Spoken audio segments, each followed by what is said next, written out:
serie de predicaciones expositivas del Libro de Hebreos.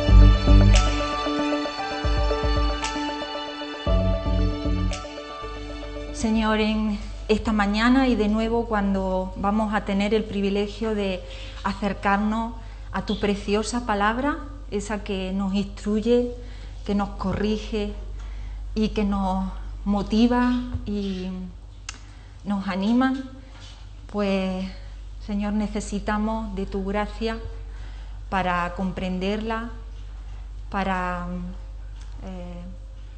hacer un análisis real de lo que tú quieres decirnos a través de ella, pero sobre todo, Señor, necesitamos que tu Espíritu Santo conmueva nuestros corazones, que nuestra mente pueda comprender con claridad, para que así igualmente tengamos la voluntad de obedecerte en lo que a través de ella tú nos dices. Te alabamos, Señor, por este privilegio que sabemos que hay muchísimos en el mundo que no tienen esta libertad de leerla, de meditarla, de aprenderla, de exponerla, de sacarla al mundo a través de las redes. Y bueno, Señor, pues también que con esta libertad seamos conscientes y capaces de hacer un buen uso de ella. Gracias, en el nombre de Jesús. Amén.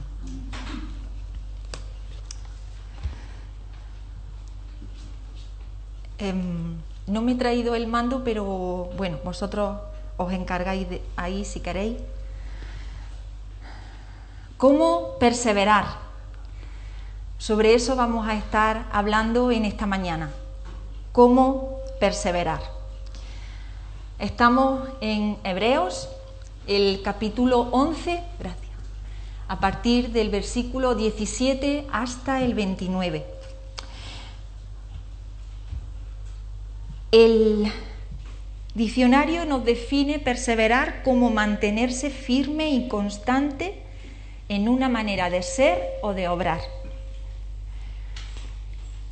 Cuando Cristóbal Colón dio comienzo a su conocido viaje hacia lo desconocido, ni siquiera él sabía lo que se iba a encontrar, pero lo que sí que es verdad es que no podía imaginar todo lo que iba a ser necesario para conseguirlo finalmente. Posiblemente no iba a bastar con su pasión y con la motivación que tenía. Todo el abastecimiento que llevaban en las carabelas podría o no ser suficiente para esa travesía. Era posible que parte de la tripulación no volviera o no regresara. Había demasiadas incógnitas para dar un veredicto final a su aventura que iniciaba. Pero lo que sí tenía claro este navegante aventurero es que iba a necesitar perseverar por encima de cualquier cosa. Y eso implicaba no abandonar, sino mantenerse fiel hasta el final, poner todo su corazón, todo su carácter, tener y mantener la intención de llegar y, por supuesto, esforzarse y empeñarse. La vida cristiana, y ya lo hemos visto en varias partes de la Biblia y en el texto que nos corresponde hoy, es comparable a una travesía. La perseverancia es esencial para comenzar en la vida cristiana, para mantenerse y para finalizar. Es un viaje o una carrera que requiere perseverancia. El capítulo 12 de Hebreos, que es el siguiente al que vamos a estudiar ahora, nos habla de esa carrera que tenemos por delante, en la que debemos perseverar, y dice, con la mirada puesta en Jesús, esperando el galardón, aprendiendo de la fe de nuestros antecesores. Así que el capítulo 11, como ya hemos visto algunos versículos, se convierte en un estímulo para tomar esa carrera, una carrera de fondo, por supuesto, pero tomarla de manera que honremos a Dios. Así que la pregunta entonces es, ¿cómo perseverar honrando a Dios? ¿Qué aprendemos de los héroes de la fe de este capítulo 11, de estos versículos que vamos a estudiar en concreto? Me parece que habéis movido esto porque no me pasa. Bueno, pues si podéis pasarlo vosotros, por favor. Vamos a ver 3 puntos principalmente para responder a esta pregunta: ¿cómo perseverar y cómo o qué aprendemos de los grandes héroes de la fe que vamos a estudiar?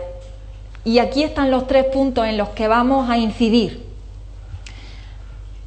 Enfrentando las pruebas con fe, con la esperanza en el futuro prometido y tomando decisiones que superan el miedo y el temor.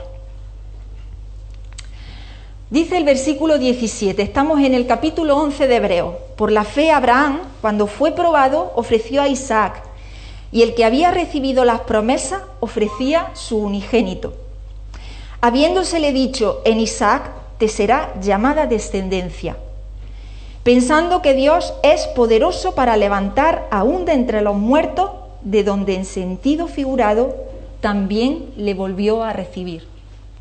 Ya habíamos visto fe en Abraham en versículos anteriores y cómo lo demostró, pero sin duda este momento fue el momento o la prueba más grande para Abraham, sin lugar a duda.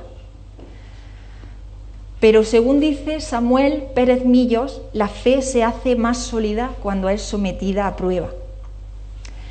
Leemos en el texto que cuando fue probado,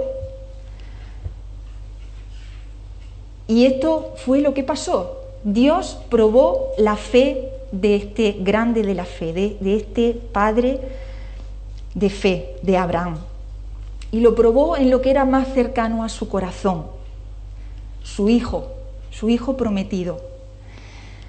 Y es una escena impactante. Nosotros, después de leerlo tanto y estudiarlo tanto, parece como que no tuviese significado, pero es un momento dolorosísimo. Supongo que los que sois padres podéis poneros en el lugar de Abraham. Dios ha llamado a Abraham, lo ha sacado de su tierra, le ha dado una promesa de un hijo y de una descendencia, y ha profetizado específicamente acerca de este hijo. Así que después de 25 años de espera, el hijo llega. 25 años de espera entre la promesa y el cumplimiento. Así que, como es de esperar, todas las esperanzas de Abraham se depositan en este hijo. Dice Génesis 15:3, dijo también Abraham: mira que no me has dado prole, y he aquí que será mi heredero un esclavo nacido en mi casa. Luego vino a él palabra de Jehová diciendo: no te heredará este, sino un hijo tuyo será el que te heredará. Hablando en este caso de Ismael. Abraham tenía más hijos, no solo Ismael, sino que tenía más, pero el único, además el texto lo llama unigénito, único. Tampoco es casualidad que se le llame unigénito a Isaac. Él era el hijo de la promesa, la esperanza del pueblo de Dios, el cumplimiento de la palabra divina. ¿A qué nos recuerda eso? ¿No nos recuerda al único Hijo de Dios, a Jesús? Pues a ese hijo de la promesa Dios le pide que lo sacrifique. Y la fe de Abraham es tan firme que dice que ofreció a Isaac. Fijaros, cuando fue probado, ofreció a Isaac. La obediencia de este patriarca es inequívoca, no tiene ni un ápice de duda. Fijaros cómo lo dice Génesis 22, el versículo 3. Y Abraham se levantó muy de mañana, enalbardó su asno y tomó consigo 2 siervos suyos y a Isaac su hijo. Madrugó, no esperó, no se hizo el remolón, no puso excusa, no fingió ni siquiera que estaba enfermo. Se levantó temprano. Y al tercer día alzó Abraham su ojo y vio el lugar de lejos. Entonces dijo Abraham a sus siervos: esperad aquí con el asno, y yo y el muchacho iremos hasta allí y adoraremos, y volveremos a vosotros. 3 días de camino, dice el texto, que tuvieron, desde que salieron de casa hasta que llegaron al lugar donde iba a ser sacrificado. Yo no me imagino lo que pudo pasar por la mente de Abraham durante esos 3 días. Iba derecho a ofrecer a su hijo en sacrificio, y no era algo raro para él, porque las naciones de alrededor practicaban y tenían este tipo de costumbre de sacrificar a sus hijos. Así que para él pues fue algo como decir, el Señor me lo pide, así que lo voy a hacer. Pero era una prueba de magnitudes excesivas. Aunque no sabemos lo que pensó Abraham, porque el texto no lo dice, pero sí sabemos que este hombre no estaba obedeciendo sin entender, sino que se razonó y se aferró a las promesas de Dios. Y confiando en la fidelidad de Dios y lo que Él le había dicho, y en el poder de sus hechos que ya había visto en su vida muchas veces, Abraham tuvo claro que iba a ocurrir algo insólito. Fijaros que dice en Génesis, iremos, adoraremos y volveremos a vosotros. Hasta el momento Abraham nunca había visto ni había oído de resurrecciones y no sabía ni cómo podía suceder, pero tenía certeza absoluta en el poder de Dios para hacer aún lo que nunca había visto.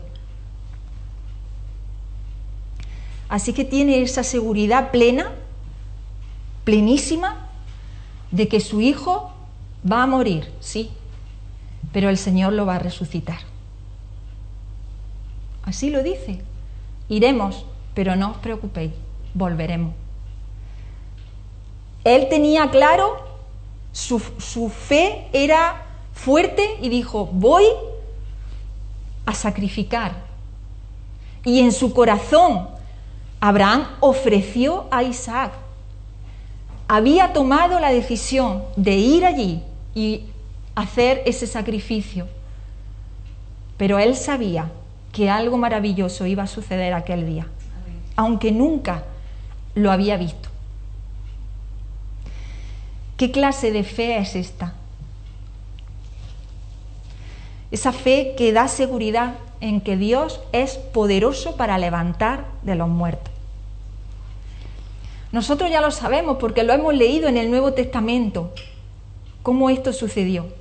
Para Abraham esto era algo completamente fuera de lo que podía entender, pero en fe confió que el poder de Dios y la fidelidad de Dios en sus promesas de que ese era el hijo prometido y que en él tendría la descendencia, le hizo perseverar hasta el final.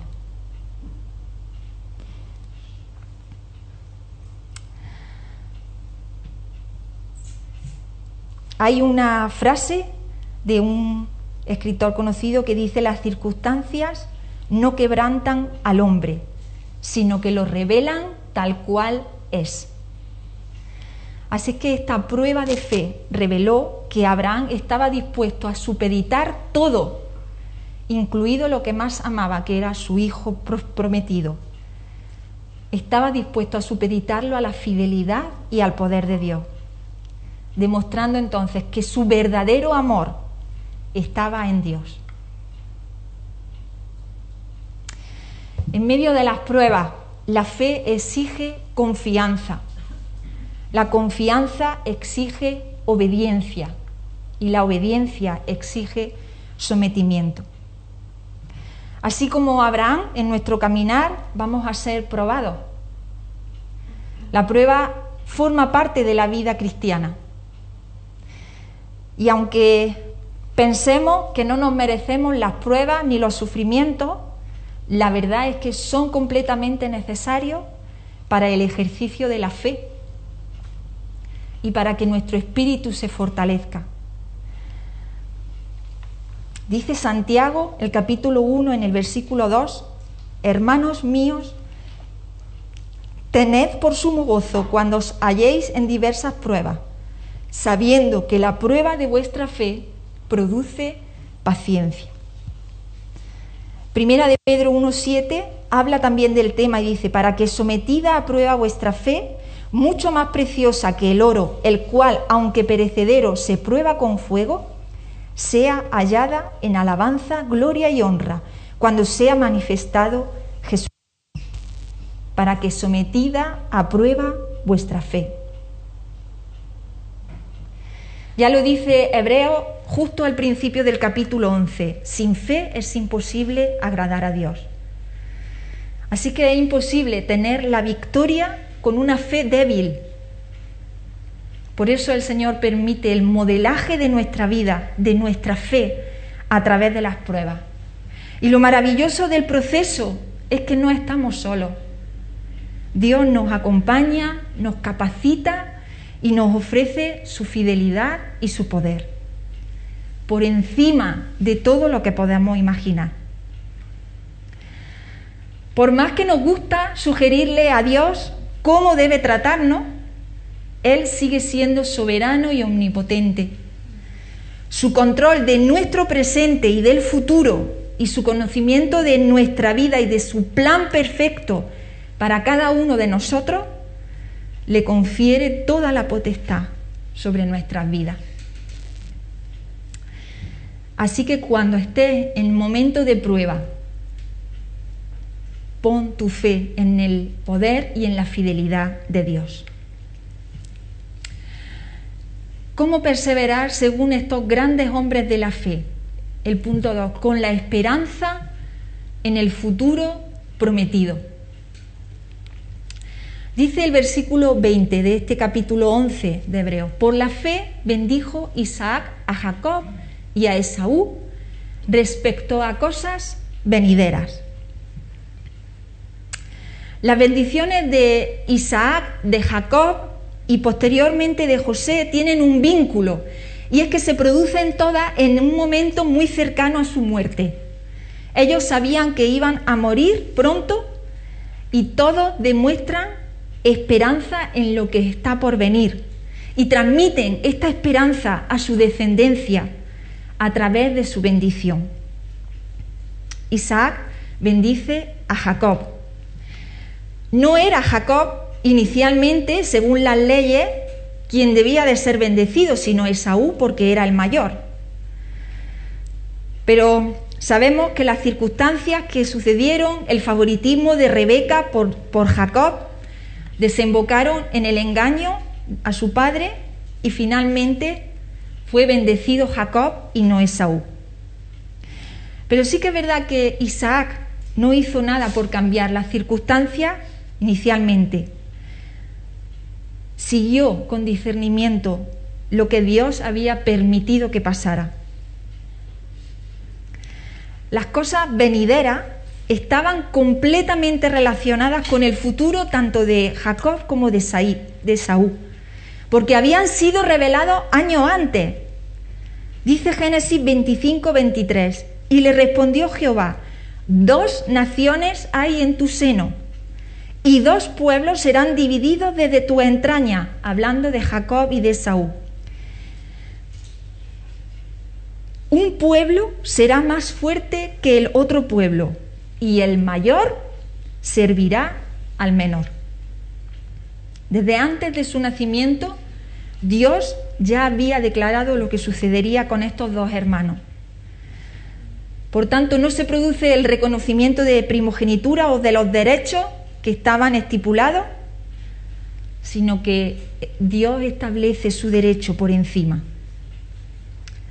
Y esta es la bendición que Isaac le da a Jacob. He aquí, será tu descendencia en grosuras de la tierra. Esta es la bendición que le da a Esaú. Y del rocío de los cielos de arriba. Y por tu espada vivirás, y a tu hermano servirás. Y sucederá cuando te fortalezcas, que descargarás su yugo de tu cerviz. Esta es la bendición que Isaac le da a Esaú después de que Jacob ha sido bendecido con la bendición del primogénito. pero en la bendición de los dos estaba implícita la fe en lo que iba a suceder. Isaac no podía saber por su propia sabiduría el futuro que los dos iban a tener, pero en la fe de Dios sí que vio lo que iba a acontecer. Y aún tan cerca de su muerte, su esperanza, la esperanza de Isaac, estaba depositada en las promesas de Dios para su pueblo y para su descendencia en estos dos hijos. Sigue diciendo, por la fe Jacob, al morir, bendijo a cada uno de los hijos de José y adoró apoyado sobre el extremo de su bordón. Jacob, el conocido como el usurpador, aquel que había fracasado tantas veces y de tantas maneras en toda su vida, incluida la vida espiritual. Sin embargo, vemos la fe de Jacob al final de su vida y se queda reflejado aquí en este capítulo de Héroes de la Fe. Pero la vida de Jacob no había sido una vida de fe precisamente. Aún así, Dios le permitió ver el futuro en sus nietos, en los hijos de José.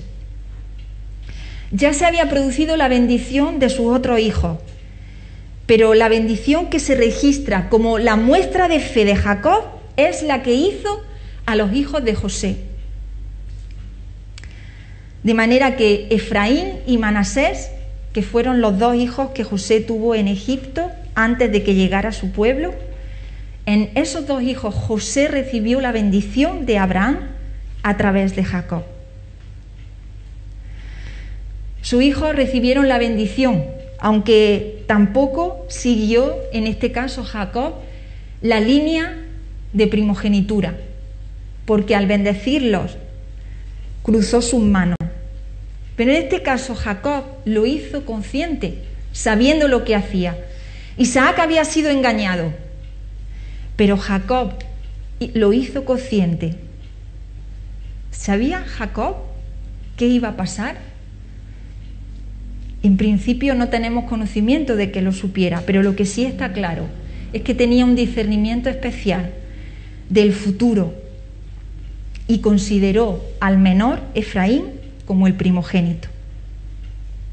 Fijaros cómo lo dice en Génesis, dice, mas su padre no quiso y dijo, lo sé, hijo mío, lo sé. Cuando José quiso cambiar las manos de su padre, también él vendrá a ser un pueblo y será también engrandecido, pero su hermano menor será más grande que él y su descendencia formará multitud de naciones. Jacob tenía claridad en lo que iba a pasar. Y los bendijo aquel día diciendo, en ti bendecirá Israel diciendo, hágate Dios como a Efraín y como a Manasés. Y puso a Efraín antes de Manasés. Y dijo Israel a José, he aquí yo muero, pero Dios estará con vosotros y os hará volver a la tierra de vuestros padres.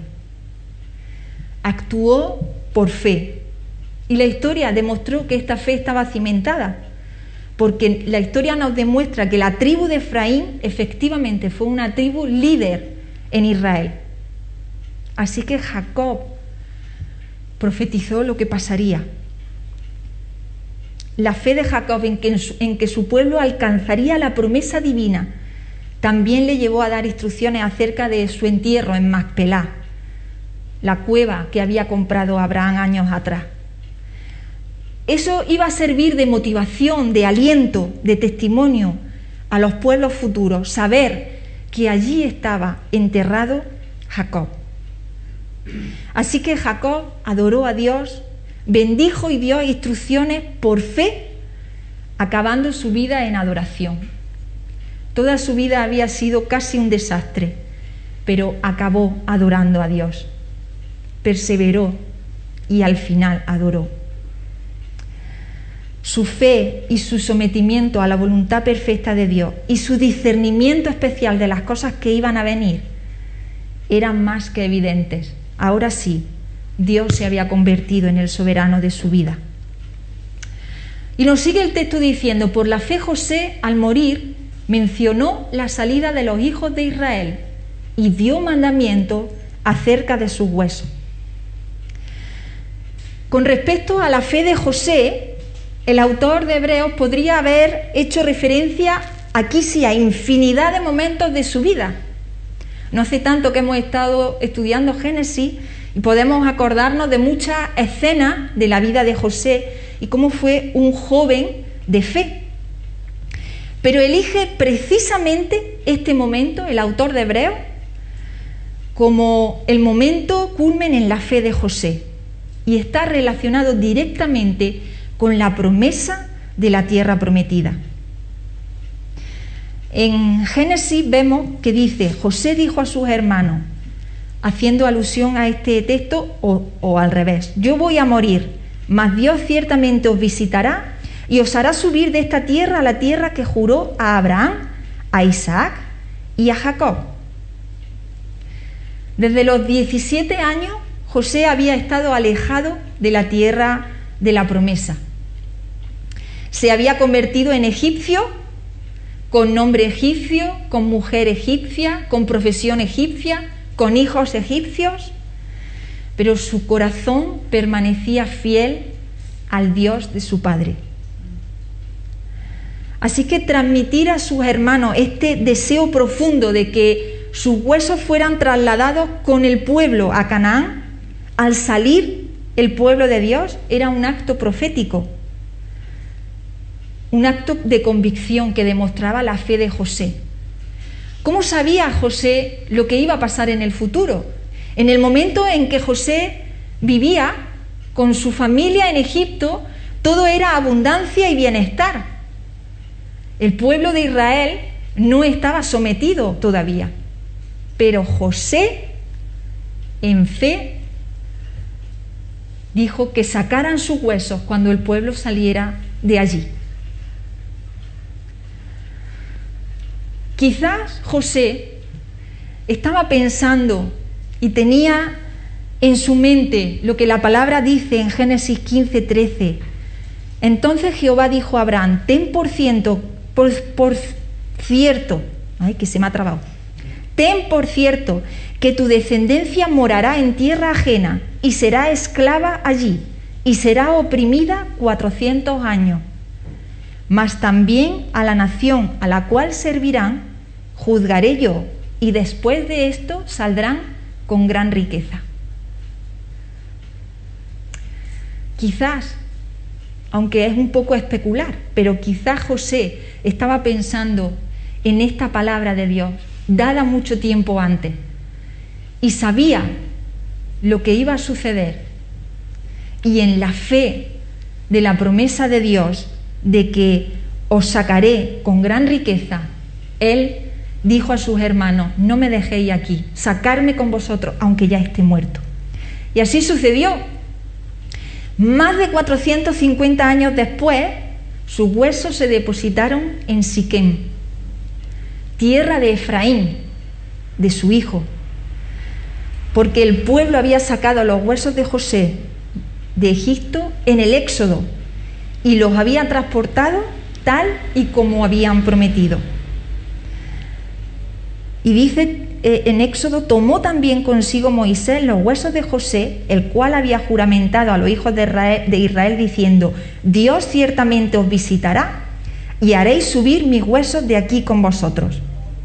Después en Josué, el capítulo 24, dice: y enterraron en Siquem los huesos de José. José creyó en la palabra de Dios y sabía que se cumpliría. Y por esta fe, sus huesos, sus restos fueron sepultados en la tierra de la promesa. Y ya no era una parcela comprada, ya era tierra de su propiedad, que Dios ya le había dado en posesión.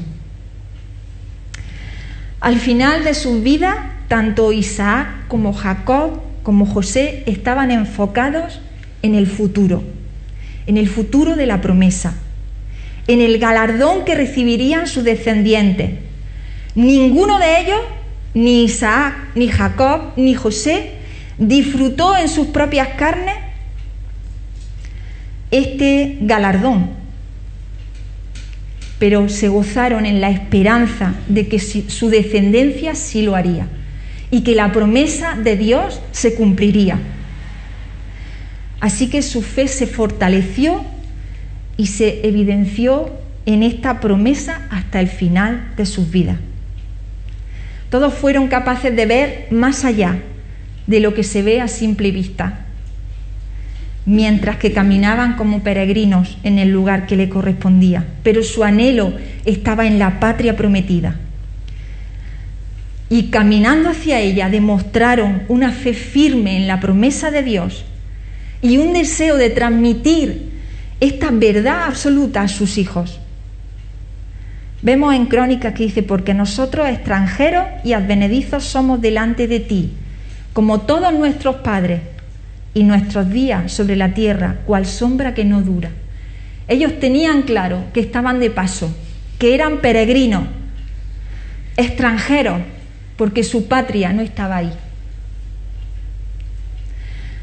Como hijos de Dios, nuestro caminar también es hacia la patria, en este caso hacia la patria celestial. Estamos de paso por aquí. Es la promesa que tenemos en Dios. Y mientras que peregrinamos hasta el fin, Dios promete acompañarnos y capacitarnos. Sabemos que Él nos ha preparado un lugar junto con Él. Y hacia ahí proseguimos. Poder vivir con esta perspectiva de la eternidad con Dios nos da una perspectiva completamente diferente de la muerte. Completamente diferente. Pero esta perspectiva también es útil para las generaciones futuras, que deben recibir la bendición de una vida plena y de un futuro esperanzador gracias a Jesús, que es, como dice después, el autor y consumador de nuestra fe, a través de nuestro ejemplo de fe y de vida, y de la bendición que pueden recibir a través de la oración. He sacado un párrafo de un libro porque me gustaba especialmente al leer acerca de este ejemplo de virtud y de fe hacia nuestras descendientes, hacia las generaciones futuras. Y dice: qué alegría ver cómo la fe de nuestros padres se extiende de generación en generación. El escritor de Hebreos detalla los nombres de Isaac, Jacob y José. Cada uno pertenecía al pacto que Dios había hecho con Abraham, cuando Dios dijo: estableceré mi pacto como pacto eterno entre ti y mí y tus descendientes después de ti por las generaciones futuras, para ser tu Dios y el Dios de tus descendientes después de ti. Dios cumple su palabra a lo largo de las generaciones. Cuando los padres ven el amor del Señor en sus hijos, expresan un deseo de hacer su voluntad. Los corazones de aquellos están llenos de gratitud a Dios. Ver cómo la generación siguiente toma la antorcha de la fe es un signo evidente de la fidelidad de Dios. Pero cuando los padres ven que sus hijos e hijas se alejan del Señor y de su palabra, a pesar de la educación recibida en el hogar, en la iglesia y quizá en la escuela, sus corazones paternales sufren. Isaac y Rebeca sufrieron aflicción constante cuando Esaú vivió una vida de desobediencia. Y en su lecho de muerte Jacob pronunció una maldición sobre Simeón y Leví. La salvación no puede ser heredada, es un don de Dios. Los padres de hijos e hijas extraviados espiritualmente tienen que orar para que Dios en su gracia les dé este don.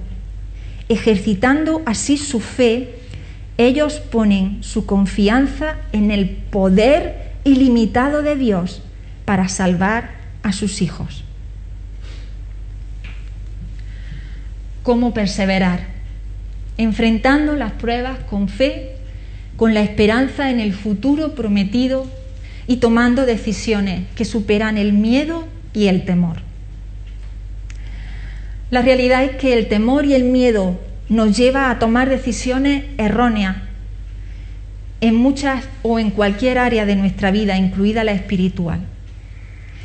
Sin embargo, el único temor que de veras debe ocupar nuestro corazón es el temor a Dios. Dice Proverbios 1:7, el principio de la sabiduría es el temor de Jehová. Y aquí vemos los últimos versículos en donde vamos a ver este punto. Por la fe Moisés, cuando nació, fue escondido por sus padres por 3 meses, porque le vieron niño hermoso y no temieron el decreto del rey. Por la fe Moisés, hecho ya grande, rehusó llamarse hijo de la hija del faraón, escogiendo antes ser maltratado con el pueblo de Dios que gozar de los deleites temporales del pecado, teniendo por mayores riquezas el vituperio de Cristo que los tesoros de los egipcios, porque tenía puesta la mirada en el galardón. Por la fe dejó a Egipto, no temiendo la ira del rey, porque se sostuvo como viendo al invisible. Por la fe celebró la Pascua y la aspersión de la sangre, para que el que destruía a los primogénitos no los tocase a ellos. Por la fe pasaron el mar Rojo como por tierra seca, e intentando los egipcios hacer lo mismo, fueron ahogados. Aquí vamos a estar viendo cómo perseverar significa tomar decisiones que superan el miedo y el temor. Moisés significaba la liberación del pueblo de Egipto, el pueblo subyugado. Para nosotros significa ya el liberador. En el momento inicial, Moisés fue un bebé que nació de un matrimonio judío en un tiempo muy poco conveniente. En aquel momento, la orden del faraón era exterminar a los varones nacidos en el pueblo de Israel. Por lo tanto, quedarse embarazada y tener un niño en aquel momento era quizá lo más loco que podía hacer un matrimonio. Sin embargo, ellos consideraron que aquel bebé era algo de Dios. Así que fueron muy osados, tuvieron que superar seguro muchísimo miedo, pero con la fe en Dios y con el favor de Dios fueron valientes y obedecieron. Dice en Hechos, lo cuenta así: en aquel mismo tiempo nació Moisés, dice Esteban, que es el que está haciendo esta descripción, y fue agradable a Dios. Y fue criado 3 meses en casa de su padre, pero siendo expuesto a la muerte, la hija de Faraón lo recogió y lo crió como a hijo suyo. Y fue enseñado Moisés en toda la sabiduría de los egipcios, y era poderoso en sus palabras y obras. Cuando hubo cumplido la edad de 40 años, le vino al corazón el visitar a sus hermanos, los hijos de Israel. Cuando Esteban se refiere en esta parte de la historia, en su defensa ante el sumo sacerdote, habla de ese fue agradable a Dios, este bebé.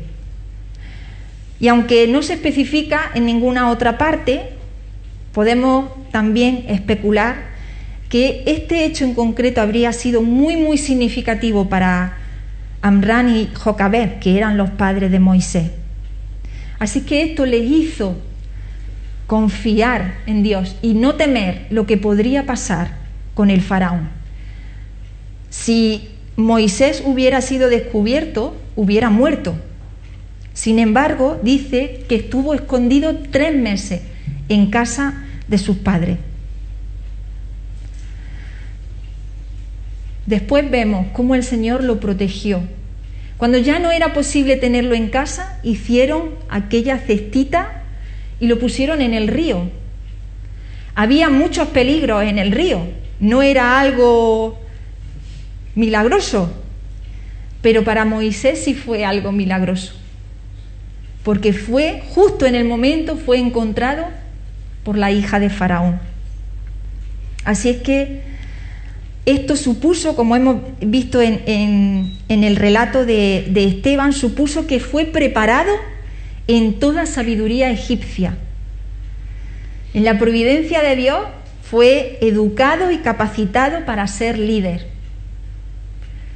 El más poderoso en la época era el faraón. Por supuesto que Moisés fue educado en esa firmeza y en ese poder de el puesto de la corte. Todo decía que el futuro de Moisés era como monarca o como faraón. La perspectiva era de poder y de gloria en esa corte. Sin embargo, fijaros cómo lo dice Esteban. Cuando cumplió 40 años, le vino al corazón el visitar a sus hermanos. Fue inquietado de alguna manera para acercarse a su pueblo. Él estaba cercano a su pueblo, no había sido completamente apartado. Había escuchado, había sido instruido en la ley de sus padres, conocía seguramente las escrituras, las promesas de Dios, lo que Dios había dicho acerca del pueblo, seguro, porque aunque a los 3 meses fue a la corte, pero siguió yendo a casa hasta que fue mayor y ya se incorporó directamente en la corte. Así que se acercó a sus hermanos. Podríamos decir que recibió un llamado y tomó una decisión conforme a ese llamado.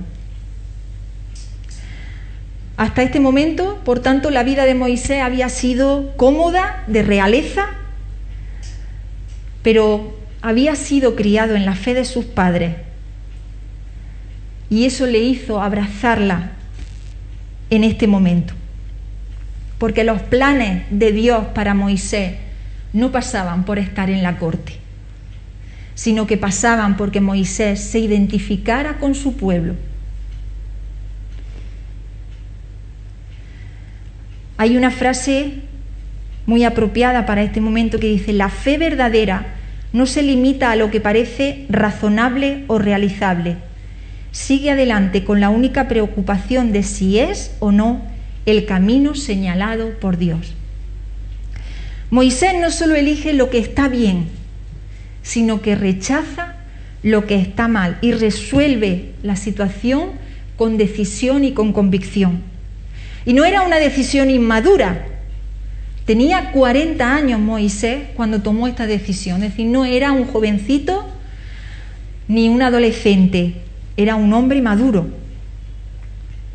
Y efectivamente muchos hablan de que Moisés podría haber sido un segundo José. Podría haberse quedado en la corte y haber ayudado al pueblo desde la corte, posiblemente. Pero Moisés tomó una decisión conforme al llamado que había recibido de Dios y renunció a ese derecho. Para Moisés, seguir vinculado a Egipto era permanecer o estar en deshonor. No demostraba fe. Y ya sabemos que lo que no proviene de la fe es pecado, como dice Romano. Y él sabía de lo que hablaba, porque ya había vivido en la corte muchos años, había disfrutado de esos hábitos dañinos, de esas prácticas que no agradan a Dios, quizás carnales. Evidentemente la decisión que Moisés tomó conllevaba riesgos. Seguro que había incertidumbre en su corazón. Renunciar a su posición real en la corte era un desprecio a Faraón. Así que tendría sus consecuencias inmediatas. Pero Moisés no temió, sino que confió en Dios. De esta manera renunció a su presente glorioso, confiando en el futuro que Dios tenía preparado para él. Y él no lo sabía, con seguridad no sabía lo que iba a pasar.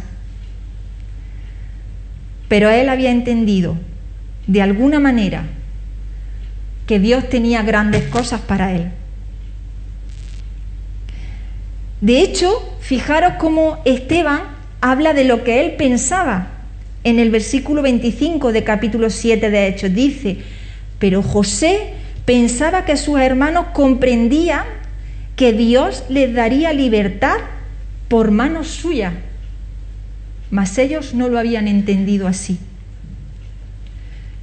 En José había una seguridad especial de que Dios lo había llamado como libertador de su pueblo.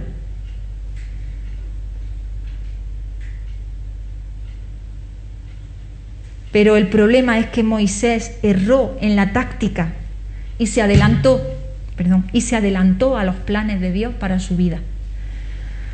Mató a este Egipto intentando proteger a sus hermanos, mató al egipcio y evidentemente tuvo que huir, porque dice la palabra que el faraón quería matarlo. Así que Moisés tuvo que aprender que era inútil todo el esfuerzo humano y tuvo que esperar el tiempo de Dios, 40 años, que fue lo que vivió en Madián.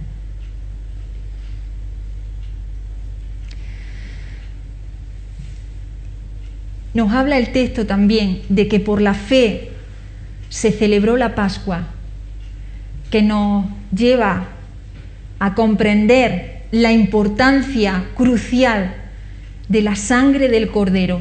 En aquel momento, en los dinteles de las puertas de los israelitas para que los primogénitos no murieran.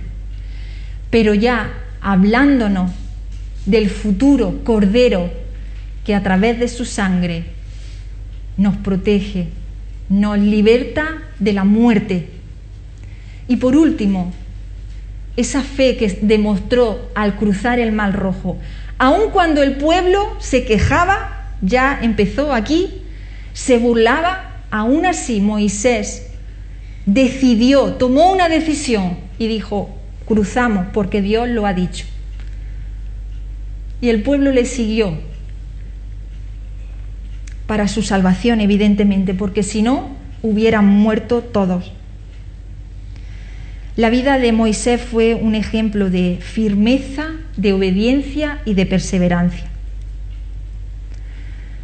Iba a ser necesaria a lo largo de toda su vida. Conocemos la historia y todo lo que el pueblo pasó y Moisés con él.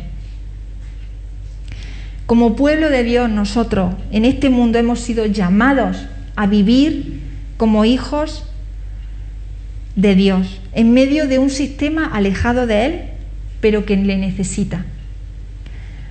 El recibir ese llamado de Dios a impactar el mundo conlleva tomar la clase de decisiones y de resoluciones que tomó Moisés en su momento.